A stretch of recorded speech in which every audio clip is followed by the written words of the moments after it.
Hello friends, welcome to Nana classes. Today is most important lecture, okay? But although मैंने यहाँ पे lecture number तक नहीं लिखा because it is revision lecture, okay? हमने 16 parts journal के अभी तक कर लिए हैं. आज हम जर्नल को रिवाइज करेंगे स्टार्टिंग से लेकर एंड तक. मेरी स्पीड आज सुपर फास्ट होने वाली है. मैं बहुत जल्दी करवाऊंगी सारे कंसेप्ट्स. मैं यहाँ पे कंसेप्ट समझा नहीं रही हूँ, मैं सिर्फ रिवाइज करा रही हूँ. It is a previous note. मैं आपको पहले ही बता देती हूँ, मैं सिर्फ रिवाइज करवाऊंगी, ओके? और अगर आपने सारी वीडियोस देखी हैं तो आपको आज के लेक्चर में बहुत ज़्यादा मजा आने वाला है, ठीक है? सबका क्रक्स एक ही वीडियो में, ठीक है? So let's start today's video. And ये वीडियो उनके लिए भी है जिनको जल्दी से मतलब पेपर आने से पहले रिवाइज करना है, जिनके पास टाइम कम है, ठीक है? उन्हें थोड़े नॉलेज है जर्नल की, उन्हें एक रिवीजन लेनी है, फाइन. जिन्होंने वीडियो देखी है पुरानी या नहीं देखी, जिन्होंने रिवाइज करना है जर्नल को, please stay tuned. So let's start today's topic. तो देखो, सबसे पहले हमारे पास होते हैं सोर्स डॉक्यूमेंट, ठीक है, जिसमें बिल्स, वाउचर्स, ये सब कुछ चीजें आती हैं. उसके बाद हम बनाते हैं बुक्स ऑफ ओरिजिनल एंट्री, जिसके अंदर हम इनको एविडेंस मान के रिकॉर्ड करते हैं. उसके बाद हमारी बनती है लेजर, उसके बाद बनती है ट्रायल बैलेंस, उसके बाद बनती है फाइनेंशियल स्टेटमेंट. फाइन, ये हमारे पार्ट्स होते हैं, ठीक है? डबल एंट्री सिस्टम में स्टेप्स होते हैं, ये हम जो फॉलो करते हैं. इन दोनों स्टेप्स को हम कंसिडर करते हैं रिकॉर्डिंग के अंदर कि हम रिकॉर्ड कर रहे हैं अपनी ट्रांजेक्शंस को. लेजर में जब हम पोस्टिंग कर रहे हैं उसको बोलते हैं classification. And last two is summary. Fine, ये है हमारी समरी. अब जो हम जर्नल कर रहे हैं वो किस में आती है? सेकेंड स्टेप में, ये ओरिजिनल एंट्री, जो सबसे पहले जहां पर ट्रांजेक्शन्स को हम रिकॉर्ड करते हैं. इसमें journal, cash book, subsidiary books, वो सब कुछ आता है. अब हम देखेंगे टाइप्स ऑफ अकाउंट्स. अब देखो, मेनली हमारे 2 टाइप्स के अकाउंट्स होते हैं, पर्सनल और इम्पर्सनल. पर्सनल के अंदर आगे फर्दर 3 कैटेगरीज हैं, नेचुरल, आर्टिफिशियल एंड रिप्रेजेंटेटिव, ठीक है? नेचुरल में जैसे राम मोहन, सोहन जो भी आते हैं. आर्टिफिशियल में हो गया जैसे हमारा बैंक अकाउंट हो गया, ठीक है, जो आर्टिफिशियल है, जैसे कोई कंपनी हो गई, ठीक है, जो ह्यूमन बीइंग नहीं है. रिप्रेजेंटेटिव होते हैं जैसे हमारे ये हो गया आउटस्टैंडिंग सैलरी अकाउंट हो गया, ठीक है, और प्रीपेड रेंट अकाउंट हो गया. ये रिप्रेजेंट करते हैं किसी पर्सन को, ठीक है, ग्रुप ऑफ पर्सन को, इसलिए इसको क्या बोलते हैं? Representative. Second one is impersonal. Impersonal के आगे 2 पार्ट्स हैं, real and nominal. Real accounts के अंदर आती हैं सारी हमारी एसेट्स, हमारा कैश अकाउंट, बिल्डिंग, मशीनरी, ये सब कुछ. नॉमिनल के अंदर एक्सपेंसेस और गेन्स आते हैं, ठीक है? इन सब के अलग अलग रूल्स होते हैं. अब हम पढ़ते हैं इनके क्या क्या रूल्स होते हैं जो हर एक अकाउंट में हम फॉलो करते हैं. तो हमारे गोल्डन रूल्स ऑफ अकाउंटिंग क्या होते हैं? इसको रूल्स ऑफ जर्नलाइजिंग भी बोलते हैं. पर्सनल के लिए debit the receiver, credit the giver. Impersonal में रियल के लिए debit what comes in, credit what goes out. Nominal के लिए debit all expenses and losses, credit all incomes and gains. इसकी शॉर्ट ट्रिक जो मैंने आपको बताई थी, दैट इज जी एंड जी. जिन्होंने मेरी वीडियो देखी है उन्हें याद है, सारे जी क्या होंगे? क्रेडिट होंगे, ठीक है? अगर आप कभी भूल जाते हो तो याद रखना, सारे जी क्या होंगे? क्रेडिट होंगे. फाइन, अब चलते हैं नेक्स्ट कंसेप्ट की तरफ. हाँ जी, तो नेक्स्ट है व्हाट इज जर्नल. जर्नल क्या होती है? जर्नल एक बुक्स ऑफ ओरिजिनल एंट्री होती है जिसमें सबसे पहली बार ट्रांजेक्शन रिकॉर्ड होती है और क्रोनोलॉजिकल ऑर्डर में होती है. ये डेट दिख रही है, March 1 है, अब ये March 2 की, 3 की ऐसे आएंगी इसके नीचे. ये नहीं है कि आप इससे पहले की एंट्री यहाँ पे लिख रहे हो, ऐसा नहीं होगा. एक क्रोनोलॉजिकल डेट वाइज ऑर्डर चलता है जर्नल में. फाइन, ये होती है journal, books of original entry. Fine, next is format. क्या होता है जर्नल का? देखो, जर्नल ऑफ, पहले हम यहाँ लिखेंगे किसकी जर्नल बना रहे हैं, ठीक है, उसका नाम. इसमें 5 कॉलम्स आते हैं, date, particular, ledger folio, debit and credit. Debit और क्रेडिट साइड इक्वल होती है हमारी. यहाँ पर हम एंट्री लिखते हैं अपनी, जो रूल्स वगैरह हैं वो सब बता रखे हैं. इसके बाद जो पर्सनल अकाउंट होता है उसके आगे अकाउंट वर्ड नहीं लिखते हैं. ये हमारी नरेशन होती है, ये देनी जरूरी होती है. ये क्या बताती है? ट्रांजेक्शन किसके लिए की गई है. जिसको अकाउंट्स नहीं आता उसके लिए बेनिफिशियल होते हैं, ये वो इसको देख के समझ पाता है कि एंट्री किसके लिए की गई है. उसके बाद जर्नल के फॉर्मेट में ये लाइन इंपॉर्टेंट होती है, ये हर एक ट्रांजेक्शन को, एक ऊपर वाली एंट्री को नीचे वाली एंट्री से अलग करती है. ये सिर्फ पर्टिकुलर्स के कॉलम में आते हैं, यहाँ पर नहीं लगाते. जब हम यहाँ पे लगाते हैं तो अकाउंट्स क्या हो जाते हैं? क्लोज. फाइन, तो लेजर फोलियो में हम क्या लिखते हैं? जहां पर इसको पोस्टिंग करते हैं उसका नंबर यहाँ पर लिखते हैं. अब हम नेक्स्ट पार्ट करते हैं. अगर आपको लग रहा है मैं बहुत फास्ट जा रही हूँ तो मैं बहुत फास्ट जाऊंगी, क्योंकि मैं सब कुछ डिटेल में बहुत अच्छे से बता चुकी हूँ. हाँ जी, तो गुड्स केस में हमारे कौन कौन से अकाउंट यूज होते हैं? गुड्स होती क्या है? जिसमें हमारा बिजनेस चल रहा होता है, जिसे हम रीसेल के लिए परचेज करते हैं, ठीक है, जिसमें हमारा बिजनेस चल रहा है. इसमें कौन कौन से अकाउंट्स होते हैं? Purchase account, purchase return, sales account, sales return. जो परचेज अकाउंट होता है, जब हम परचेज करते हैं गुड्स को तब हम उसको डेबिट करते हैं. परचेज अकाउंट डेबिट होता है नॉर्मली, ठीक है, जब भी गुड्स आएंगी तो ये डेबिट होगा. परचेज रिटर्न इसका उल्टा, दैट इज क्रेडिट. जब हम परचेज करी हम उसको वापस कर रहे हैं. सेल्स रिटर्न जब हम सेल करते हैं दैट इज क्रेडिट होगा वो उस टाइम. और सेल्स रिटर्न मतलब जब हमने सेल की वो वापस आ गया, दैट इज डेबिट, ठीक है. और ये सारे क्या होते हैं? Nominal account. कौन से अकाउंट होते हैं? ये नॉमिनल अकाउंट. फाइन, आपको याद रखना है. तो इसके अंदर वही फॉर्मूला लगता है, debit all expenses, credit all gains. Fine, next हम पढ़ते हैं TD and CD, that is trade discount and cash discount. हाँ जी, तो ट्रेड डिस्काउंट और कैश डिस्काउंट क्या होता है, इसमें क्या डिफरेंस होता है। देखो, जो ट्रेड डिस्काउंट होता है वो मैन्युफैक्चरर या होलसेलर देता है किसको, रिटेलर को, ठीक है। ये बल्क परचेज पे नॉर्मली मिलता है, ये लिस्ट प्राइस पे मिलता है। किस पे मिलता है, लिस्ट प्राइस पे, और ये बुक्स में शो नहीं किया जाता है, ठीक है। उसके बाद कैश डिस्काउंट आता है। कैश डिस्काउंट कस्टमर्स को मिलता है, किस लिए मिलता है, अर्ली पेमेंट के लिए, ताकि वो अभी पेमेंट करते, कहते हैं अगर अभी पेमेंट करोगे तो हम आपको ये चीज सस्ती दे देंगे, तो दैट इज कैश डिस्काउंट। और ये बुक्स में शो होता है, या तो डिस्काउंट अलाउड होगा या डिस्काउंट रिसीव्ड होगा। फाइन। अब नेक्स्ट टॉपिक करते हैं हम अपना, दैट इज ओपनिंग एंट्री। अब देखो, ओपनिंग एंट्री क्या होती है। ओपनिंग एंट्री वो एंट्री होती है जो हम beginning of the each year करते हैं। पिछले साल के जो बैलेंस होते हैं, जो प्रीवियस ईयर होते हैं हमारा, उसके जो बैलेंसेस होते हैं वो नेक्स्ट ईयर में कैरी फॉरवर्ड करने के लिए हम क्या करते हैं, ओपनिंग एंट्री करते हैं। इसके अंदर हमारे सारे एसेट्स क्या होती हैं, डेबिट और लायबिलिटी क्या होती हैं, क्रेडिट होती हैं। अब ओपनिंग एंट्री के टाइम पे कुछ रूल्स हैं। देखो, अगर हमें कैपिटल नहीं गिवन है तो हम क्या करते हैं, एसेट्स में से लायबिलिटी को माइनस करते हैं, और जो बैलेंस आता है वो किस में जाता है, कैपिटल में।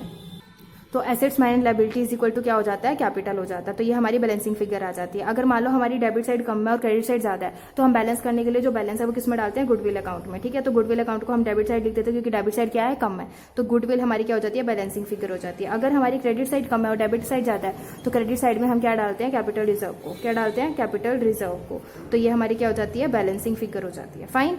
अब देखते हैं कंपाउंड एंट्री क्या होता है। देखो, जो ओपनिंग एंट्री है वो कंपाउंड एंट्री भी है। कंपाउंड एंट्री मैं यहीं पे बता देती हूँ। देखो, कंपाउंड एंट्री क्या होता है, जिसमें डेबिट साइड पे एक से ज्यादा एंट्री हम लिख रहे हैं, ठीक है, और क्रेडिट साइड पे एक से ज्यादा लिख रहे हैं। दोनों में से एक चीज होनी चाहिए, या तो क्रेडिट पे ज्यादा लिख रहे हो या डेबिट साइड पे ज्यादा लिख रहे हैं हम, ठीक है। 2-3 चीजों को डेबिट कर दिया, 2-3 को क्रेडिट कर दिया, या फिर 2 को डेबिट कर दिया, 1 को क्रेडिट कर दिया, तो वो क्या होती है, कंपाउंड एंट्री होती है, जब हम एक से ज्यादा एंट्रीज को इकट्ठे लिख देते हैं, कंबाइन करके। ओके, अब हम नेक्स्ट टॉपिक करते हैं, बैंकिंग ट्रांजेक्शन्स। जो भी ट्रांजेक्शन्स रिलेटेड टू बैंक होती है वो कौन कौन सी होती है वो देखते हैं।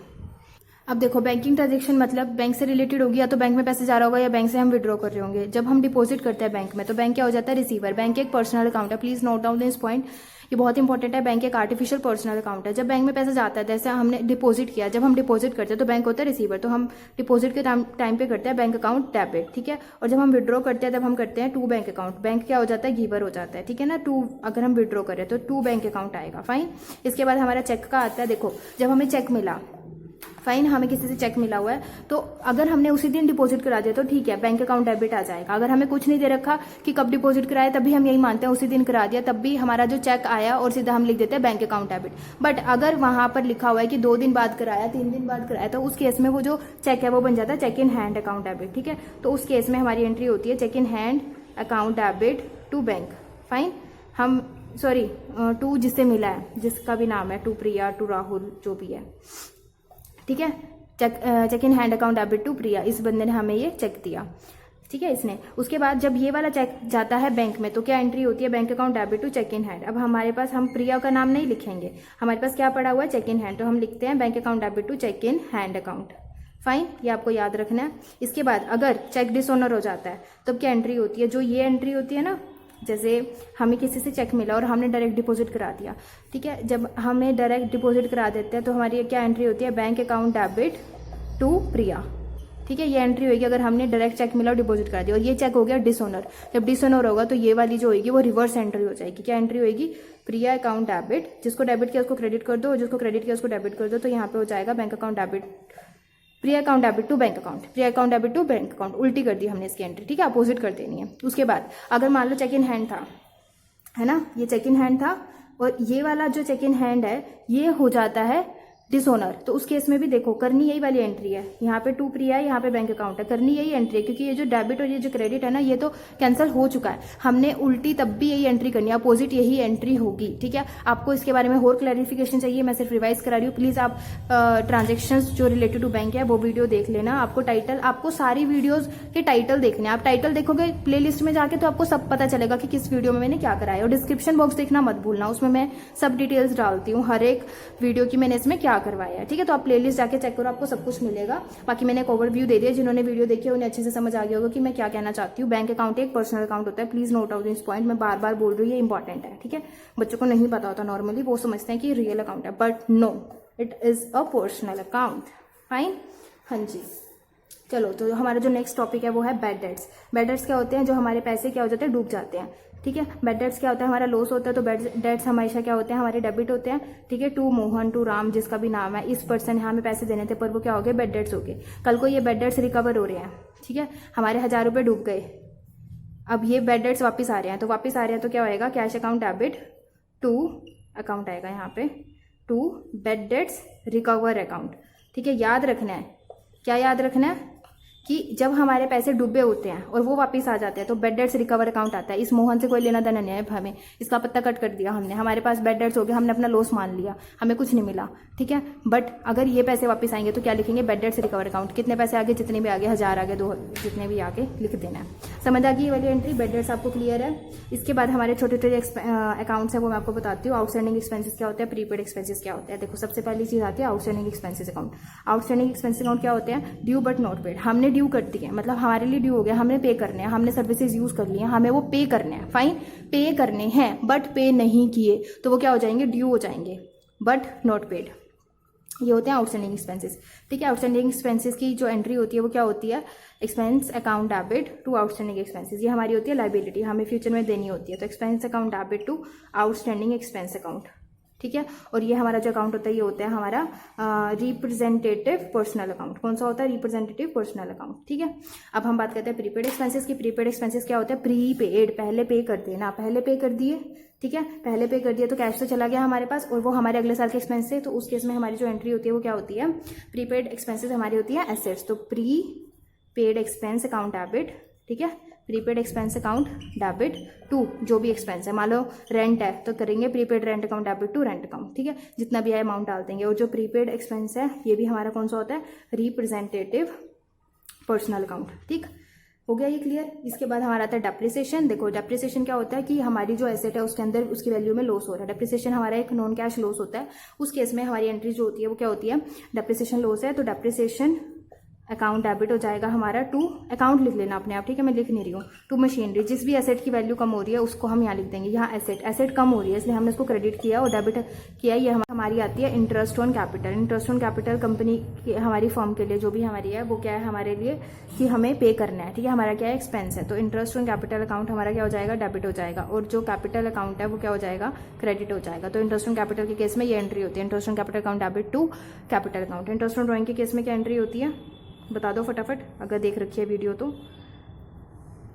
इंटरेस्ट ऑन ड्राइंग क्या है, कंपनी के लिए इनकम है, तो क्या हो जाएगा, टू इंटरेस्ट ऑन ड्राइंग, क्योंकि ये इनकम है कंपनी के लिए, और यहाँ पे आ जाएगा ड्राइंग्स अकाउंट डेबिट। ठीक है, ये जो ओनर होता है उसके दो ही अकाउंट होते हैं हमारे बिजनेस में, या तो कैपिटल या फिर ड्राइंग्स, तो drawings account debit to interest on drawings. अब अपन नेक्स्ट पॉइंट देखते हैं। देखो एक बात बताती हूँ, अगर आपने कोई एसेट परचेज किया, फाइन, आपने कोई एसेट परचेज किया, उसके ऊपर आपने कोई एक्सपेंस किया, जब उसको परचेज कर रहे हो तब कोई एक्सपेंस किया, तो उस केस में क्या होगा, जितना भी आपने उसको लाने ले जाने, इंस्टॉलेशन, इन सब में खर्चा किया तो वो उसकी वैल्यू में ऐड हो जाएगा। जैसे मैं बोल रही हूँ मशीनरी मैंने इंस्टॉल की और उसके ऊपर मेरी वेजेस का खर्चा हो गया 10,000 रुपये का, या जो भी लाने का इंस्टॉलेशन का, तो मशीनरी अगर 1 लाख की थी तो मशीनरी अकाउंट में हम कर देंगे 1,10,000 रुपये। ठीक है, यहाँ पर लिख लेना टू कैश अकाउंट। ठीक है, याद रखना है जब भी मशीनरी को परचेज करने पे कोई भी खर्चा हो रहा है, तो जैसे बिल्डिंग है, बिल्डिंग बनाने में ब्रिक्स आ रही है, सीमेंट आ रहा है, वो सब कुछ क्या आएगा, बिल्डिंग की कॉस्ट में ऐड हो जाएगा। ठीक है, इंस्टॉलेशन के एक्सपेंसेस उसकी वैल्यू में ऐड हो जाते हैं। इसके बाद जो आता है हमारा जो टॉपिक है वो गुड्स से रिलेटेड है। अगर हमने गुड्स को विड्रॉ किया पर्सनल यूज के लिए तो हमारी एंट्री क्या बनती है, drawings account debit to purchase account. यहाँ पे परचेज अकाउंट को क्रेडिट करना है, क्यों, क्योंकि जो गुड्स है वो बिजनेस से बाहर जा रही है बट सेल नहीं हो रही है, तो हम परचेज अकाउंट को क्या कर देते हैं, क्रेडिट कर देते हैं। फाइन, अगर चैरिटी दिया तो charity account debit to purchase account, अगर फ्री सैंपल दिया तो एडवर्टाइजमेंट अकाउंट डेबिट होता है। ठीक है, advertisement account debit to purchase account. Fine, उसके बाद अगर मान लो हमारे लॉस बाय थेफ्ट हो गया या ऐसे कुछ हो गया और लॉस बाय फायर हो गया, तो उस केस में होता है loss by theft account debit to purchase account, loss by fire account debit to purchase account. अब इस केस में इंश्योरेंस का भी होता है, वो मैंने यहाँ पे पॉइंट कवर नहीं किया, वो बहुत लंबा हो जाएगा। अगर आपको पूरा समझ रहा है तो आप प्लीज पीछे वाली वीडियो देख लेना। ठीक है, यहाँ मैंने ओवरव्यू दिया है कि यहाँ पे टू परचेज अकाउंट आता है, यहाँ एडवर्टाइजमेंट एक्सपेंस, यहाँ charity account, drawings account. Fine, इसके बाद हमारे कुछ छोटे छोटे अकाउंट्स मैं आपको बताती हूँ किस केस में क्या लिखते हैं। देखो जब हम हॉर्स परचेज करते हैं तो हमारा लाइफ स्टॉक अकाउंट इफेक्ट होता है। ठीक है, हॉर्स के केस में लाइफ स्टॉक अकाउंट इफेक्ट होता है। इनकम टैक्स है अगर हमारा, ठीक है, हॉर्स के केस में लाइफ स्टॉक, आप नोट्स बनाते जाओ बस साथ साथ। ठीक है, मैं रिवाइज करा रही हूँ एक बार आपको फटाफट। हॉर्स के केस में life stock account, income tax है, इनकम टैक्स किसका होता है, ओनर का होता है ना, बिजनेस और बिजनेसमैन अलग अलग होते हैं, तो ये किस में आता है, ड्राइंग्स अकाउंट में होता है। लाइफ इंश्योरेंस प्रीमियम हो वो भी किस में होता है, ड्राइंग्स अकाउंट में होता है। इसके बाद पोस्ट कार्ड है, एनवलप्स हैं, ये सब कुछ किस में आता है, पोस्टेज अकाउंट में। किस में आता है, पोस्टेज अकाउंट में। इसके बाद आते हैं हमारे शेयर्स अगर हमने लिए हैं तो ये किस में आता है, शेयर्स अकाउंट नहीं, शेयर्स लिए हैं तो किस में आता है, इन्वेस्टमेंट अकाउंट में। किस में आता है, इन्वेस्टमेंट अकाउंट में। उसके बाद आती है हमारी, देखो अगर हमने ओल्ड न्यूज़पेपर परचेज किए हैं, हमने ओल्ड न्यूज़पेपर परचेज किए हैं, ठीक है, और या फिर ऐसे ही मैगजीन्स वगैरह परचेज किए हैं, इनके अलग अलग अकाउंट नहीं बनते, इनको डाल देते हैं मिसलेनियस एक्सपेंसेस वाले अकाउंट में, ठीक है, मिसलेनियस एक्सपेंसेस। अगर इन्हीं की जैसे हमने रद्दी बेची, ओल्ड न्यूज़पेपर बेचे, है ना, मैगजीन्स बेची, तो उस केस में क्या हो जाता है, मिसलेनियस इनकम आ जाती है हमारी। मिसलेनियस इनकम है तो क्या होगी, क्रेडिट होगी, है ना, एक्सपेंसेस है तो ये क्या होंगे, डेबिट होंगे। मैंने आपको बता दिया किस किस में कौन कौन सा अकाउंट इफेक्ट होता है। इसके बाद चलते हैं अगले पे। एक होता है वीपीपी। वीपीपी होता है वैल्यू पेबल पोस्ट। क्या होता है, वैल्यू पेबल पोस्ट। ये तो शायद मैंने लास्ट वीडियो में ही कराया 16th में, है ना। देखो वीपीपी भी क्या होता है, हमने गुड्स मंगाई है पोस्ट के थ्रू, गुड्स ही आ रही है ना, गुड्स आ रही है तो परचेज अकाउंट डेबिट होगा। बस मैंने ये बताना है कि इसमें गुड्स आती हैं और परचेज अकाउंट डेबिट होगा जी। तो क्या है अगले पॉइंट, गुड्स सोल्ड फॉर ₹1000। अब देखो हमने गुड्स को सोल्ड किया है और 1000 रुपीज़ का सोल्ड किया है। यहाँ पे कहीं कैश नहीं लिखा, कुछ नहीं लिखा, बट हम इसको अज्यूम करते हैं कि कौन सी ट्रांजेक्शन है हमारी, कैश ट्रांजेक्शन। कौन सी है, कैश ट्रांजेक्शन। अब यहाँ पे लिखा हुआ है goods sold for ₹1000 in cash to Ram and Mohan. Cash आ गया, इसको इग्नोर मारेंगे, ठीक है, तो ये कैश ट्रांजैक्शन है। अगर लिखा हुआ है goods sold to this for ₹this this and this, तो ये क्या है, क्रेडिट ट्रांजैक्शन, जहाँ पे कैश नहीं आया, ठीक है। अब यहाँ पे नाम आ गया, क्या आ गया, नाम। जब फर्म का नाम आ जाता है वो क्या हो जाती है, क्रेडिट ट्रांजैक्शन। अब एक बिल्कुल छोटा सा पॉइंट रह गया, मैं फटाफट वो भी बता देती हूँ। अगर लिखा हुआ है सैलरी पेड टू राम, है ना, ठीक है, तो हमारी ये ट्रांजैक्शन है सैलरी पेड टू राम। अब हमने राम को सैलरी दी है, यहाँ पे एक्सपेंस दे रखा है, क्या दे रखा है, एक्सपेंस। जब भी एक्सपेंस दे रखा हो तो हम इस पर्सन को इग्नोर करेंगे और एंट्री होगी सैलरी अकाउंट डेबिट, ठीक है। सैलरी हमारा एक्सपेंस है, कैसे गया, कैश में गया, तो टू कैश अकाउंट आ जाएगा। कितना आ जाएगा, 10,000 रुपीज़। बिल्कुल ही मार्कर खत्म हो गया, हाँ जी, ठीक है। देखो मैंने आपको क्या करा दिया, मैंने आपको जर्नल करा दी, इन शॉर्ट में करा दी। जितने पॉइंट्स मुझे लगे कि इंपॉर्टेंट है कवर करने, मैंने सारे कवर कर दिए। ये मैंने सारे प्रीवियस वीडियोस में बहुत ही सारे डिटेल में बताए हुए हैं। अगर आपको डिटेल में समझना है ना कोई भी पॉइंट, प्लीज़ एक बार ही जाके ना प्लेलिस्ट चेक कर लेना। आपको कोई डाउट आएगा ना, कमेंट सेक्शन में पूछ लेना कि ये वाला पॉइंट आपने यहाँ समझाया और ये पॉइंट कहाँ पर है आपकी उस वीडियो में। मैं आपको उसी टाइम बता दूंगी ये कहाँ पर है, ठीक है। तो इसलिए आपको प्रैक्टिस इलस्ट्रेशन करा दी, सब कुछ करा दिया, रिवीजन लेक्चर तक डाल दिया। अब मैं लूंगी आपका टेस्ट। देखो जो ढंग से पढ़ाता है उसका हक बनता है टेस्ट लेने का। मैं बहुत फेवर में हूँ टेस्ट के, ठीक है। जब मैं पढ़ती थी, मैं तब भी फेवर में थी कि अगर किसी ने ढंग से पढ़ाया है तो प्लीज़ आप मेरा टेस्ट लो, एटलीस्ट मुझे पता चले मुझे आया कितना है। और आपके लिए बेनिफिशियल होगा पता करना आपको कितना समझ आया। जब तक ये नहीं पता करोगे ना कितना समझ आया, वेस्ट है आपका पढ़ना। आपको जब पता ही नहीं है आपने क्या सीखा है, आपको क्या समझ आया। इसलिए आई रिक्वेस्ट यू ऑल जो यहाँ तक पहुंचे हो, जिन्होंने ये वीडियो देखी है, एटलीस्ट इवेल्युएशन वाली वीडियो देख कर जाना, ठीक है, इवेल्युएट करके जाना। 15 मार्क्स का टेस्ट होगा, ठीक है।